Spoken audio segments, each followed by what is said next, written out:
오늘 우리가 함께 나눌 말씀은 누가복음 9장 1절부터 17절 말씀입니다. 누가복음 9장 1절부터 17절 말씀입니다. 우리 함께 찾으셔서 우리 함께 읽도록 하겠습니다. 누가복음 9장 1절부터 17절 말씀입니다. 함께 읽겠습니다. 예수께서 12제자를 불러 모으사 모든 귀신을 제어하며 병을 고치는 능력과 권위를 주시고 하나님의 나라를 전파하며 앓는 자를 고치게 하려고 내보내시며 이르시되 여행을 위하여 아무것도 가지지 말라. 지팡이나 배낭이나 양식이나 돈이나 두 벌 옷을 가지지 말며 어느 집에 들어가든지 거기서 머물다가 거기서 떠나라. 누구든지 너희를 영접하지 아니하거든 그 성에서 떠날 때에 너의 발에서 먼지를 떨어버려 그들에게 증거를 삼으라 하시니 제자들이 나아가 각 마을에 두루 다니며 곳곳에 복음을 전하며 병을 고치더라. 분봉왕 헤롯이 이 모든 일을 듣고 심히 당황하니 이는 어떤 사람은 요한이 죽은 자 가운데서 살아났다고도 하며 어떤 사람은 엘리야가 나타났다고도 하며 어떤 사람은 옛 선지자 한 사람이 다시 살아났다고도 함이라. 헤롯이 이르되 요한은 내가 목을 베었거늘 이제 이런 일이 들리니 이 사람이 누군가 하며 그를 보고자 하더라. 사도들이 돌아와 자기들이 행한 모든 것을 예수께 여쭈니 데리시고 따로 벳세다라는 고을로 떠나가셨으나 무리가 알고 따라왔거늘 예수께서 그들을 영접하사 하나님 나라의 일을 이야기하시며 병 고칠 자들은 고치시더라.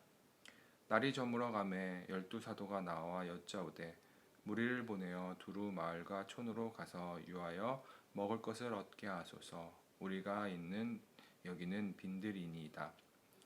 예수께서 이르시되 너희가 먹을 것을 주라 하시니 여짜오되 우리에게 떡 5개와 물고기 2마리밖에 없으니 이 모든 사람을 위하여 먹을 것을 사지 아니하고서는 할 수 없사옵나이다 하니 이는 남자가 한 5,000명 되밀어라. 제자들에게 이르시되 때를 지어 한 50명씩 앉히라 하시니 제자들이 이렇게 하여 다 앉힌 후 예수께서 떡 5개와 물고기 2마리를 가지사 하늘을 우러러 축사하시고 떼어 제자들에게 주어 무리에게 나누어 주게 하시니 먹고 다 배불렀더라. 그 남은 조각을 12바구니에 거두니라. 아멘.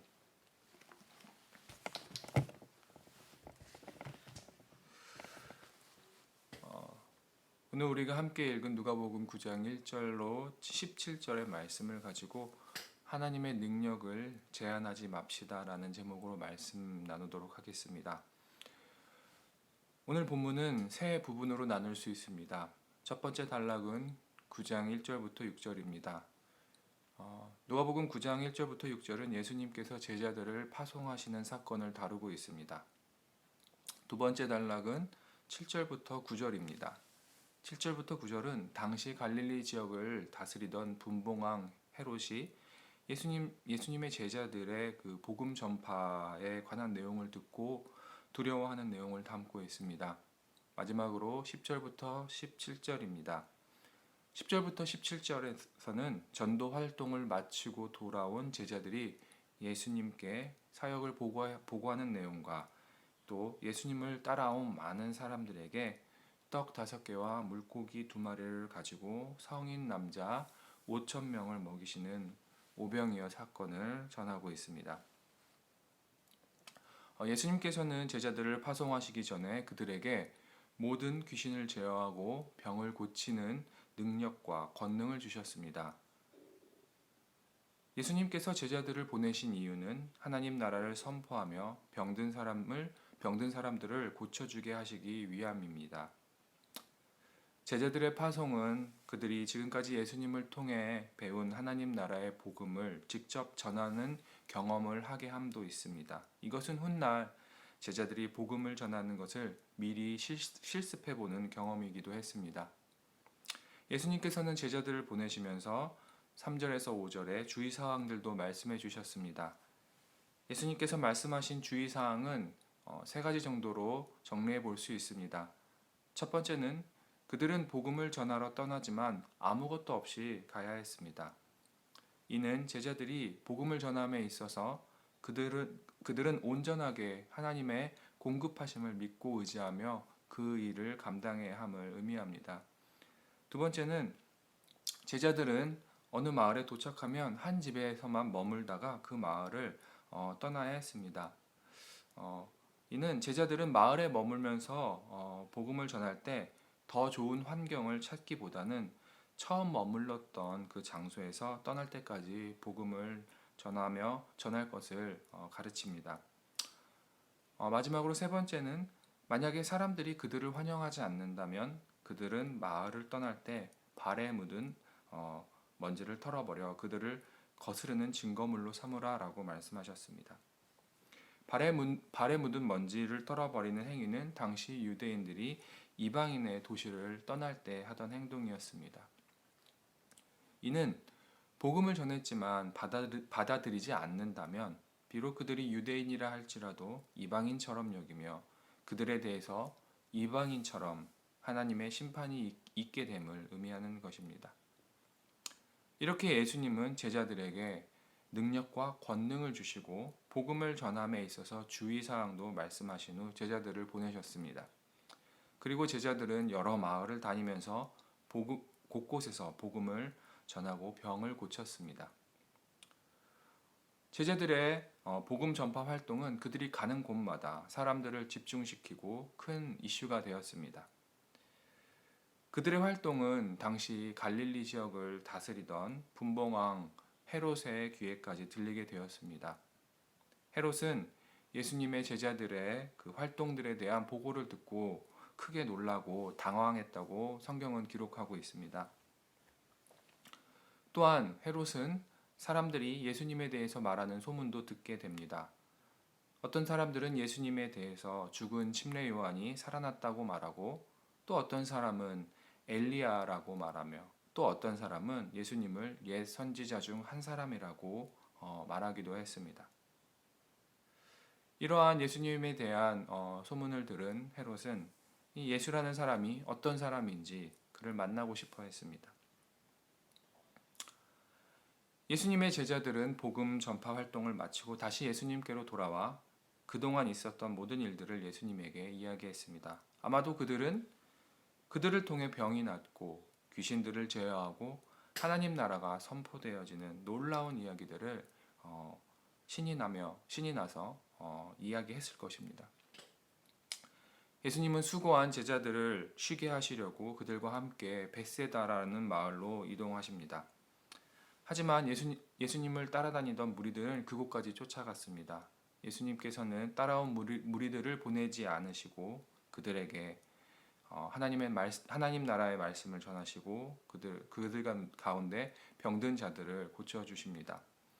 어느덧 날이 저물었고 그것은 빈 들이었기 때문에 먹을 것을 구할 수 없었습니다. 예수님께서는 제자들에게 13절에서 너희가 먹을 것을 주라고 말씀하십니다. 하지만 그들은 이 모든 사람들을 위해서 먹을 것을 사지 않고는 할 수 없다라는 지극히 현실적인 반응을 보입니다. 그리고 그들은 거기서 떡 5개와 물고기 2마리를 구해 예수님 앞으로 가져왔습니다. 그리고 예수님께서는 기도하신 후에 그것을 제자들에게 나누어 주라고 말씀하십니다. 제자들이 그렇게 예수님의 말씀을 따르자 떡 5개와 물고기 2마리로 그곳에 모인 성인 남자 5,000명을 배불리 먹이고도 12바구니를 남기는 놀라운 하나님 나라의 식사 자리를 그곳에서 베풀어 주십니다. 성도 여러분, 오늘 함께 우리가 살펴본 이 말씀 통해서 오늘 아침에 나는 어디까지 하나님을 신뢰할 수 있는가에 대해서 함께 묵상해 보았으면 좋겠습니다. 예수님의 제자들은 능력과 권능을 받아서 귀신을 제어하고 병을 고치고 하나님 나라의 복음을 선포하는 사역을 성공적으로 마치고 돌아왔습니다. 그들의 활동은 그 지역을 다스리던 헤롯마저 당황하게 만들었습니다. 그런데 그렇게 놀라운 능력과 권세를 경험했던 제자들은 보다 큰 현실의 문제와 마주하게 됩니다. 그들 앞에 굶주린 무리들이 있었던 것입니다. 한두 명이 아니라 수십 명이 아니라 성인 남자만 5천 명이나 되는 아주 큰 무리입니다. 예수님께서는 이 제자들에게 너희들이 이 무리를 먹여라 라고 말씀하십니다. 예수님의 말씀에 대한 제자들의 반응은 이 사람들을 다 먹이려면 먹을 것을 사다가만 먹여야 합니다 라고 대답합니다. 제자들의 생각에는 이 많은 사람들을 먹이는 것은 절대 불가능한 것이다 라고 생각했던 것입니다. 다른 복음서에서는 그들을 먹이기 위해서는 200데나리온이나 되는 큰 돈이 필요하다고 말합니다. 제자들은 예수님께서 병을 고치고 귀신을 제어하실 수는 있지만 이 많은 사람들에게 먹을 것을 주실 수 있을 것이라는 생각은 해보지 못했을 것입니다.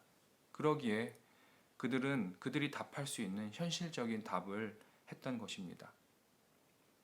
성도 여러분, 저는 오늘 말씀에 이 제자들의 모습을 보면서 제 안에도 역시 제자들과 같은 모습을 발견하게 됩니다.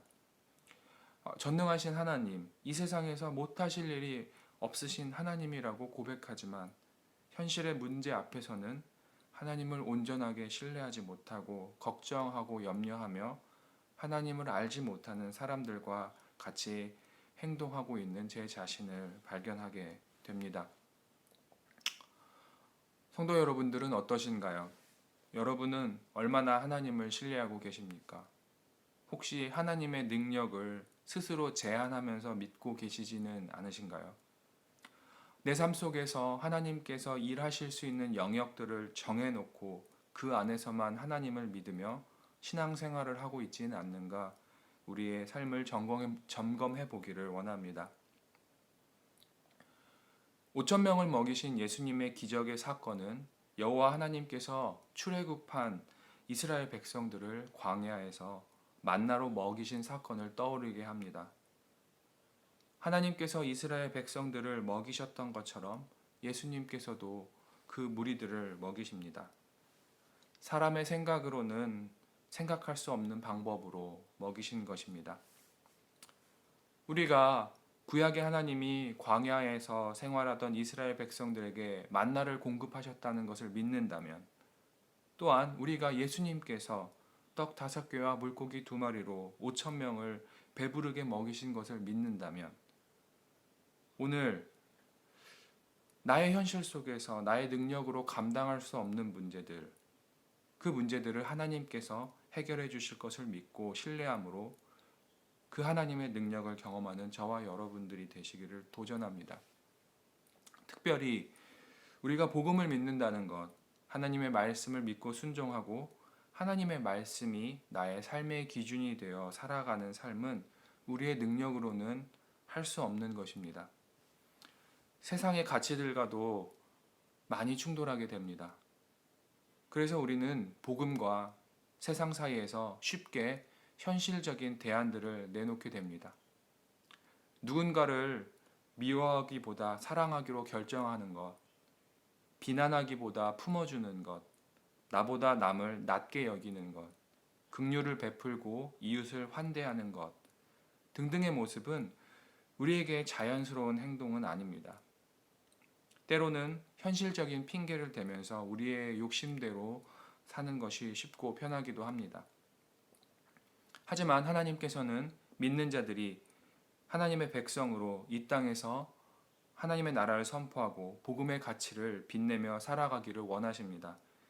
이 세상의 질서가 아닌 하나님 나라의 질서를 따라 살아가기 위해서는 반드시 우리에게 하나님의 능력이 필요한 것입니다. 성도 여러분, 저와 여러분이 복음과 하나님의 말씀에 합당한 삶을 살아갈 수 있는 힘과 능력을 달라고 간구했으면 좋겠습니다. 그래서 사랑하고 품어주고 긍휼을 베푸는 것을 선택하는 우리의 삶이 되었으면 좋겠습니다. 하나님의 능력을 제한하지 마십시오. 그래서 우리의 삶을 통해 예수님을 모르는 사람들이 이 세상에서는 경험할 수 없는 하나님 나라와 그 복음의 풍성함을 경험하는 당황스러운 일들이 일어나기를 주의 이름으로 도전합니다. 우리 함께 기도하시겠습니다. 하나님 아버지 감사합니다. 우리가 복음에 합당한 삶을 살아가기 위해서 하나님의 말씀을 순종하기 위해서 하나님의 능력이 필요합니다. 그동안 하나님의 능력을 제한하며 현실에 안주하고 현실과 타협했던 우리들을 불쌍히 여겨주시고 이제는 우리가 하나님의 능력을 제한하지 않고 우리의 삶을 통하여서 그 하나님 나라의 그 복음이 선포되어질 수 있는 우리의 능력을 넘어서 하나님의 능력으로 이 땅을 살아갈 수 있도록 우리에게 힘과 능력을 더하여 주시옵소서. 감사드리며 예수 그리스도의 이름으로 기도했습니다. 아멘. 하늘에 계신 우리 아버지여, 이름이 거룩히 여김을 받으시오며 나라가 임하옵시며 뜻이 하늘에서 이루어진 것 같이 땅에서도 이루어지이다. 오늘날 우리에게 일용할 양식을 주옵시고 우리가 우리에게 죄 지은 자를 사하여 준 것 같이 우리 죄를 사하여 주옵시고 우리를 시험에 들지 말게 하옵시며 다만 악에서 구하옵소서. 나라와 권세와 영광이 아버지께 영원히 있사옵나이다. 아멘.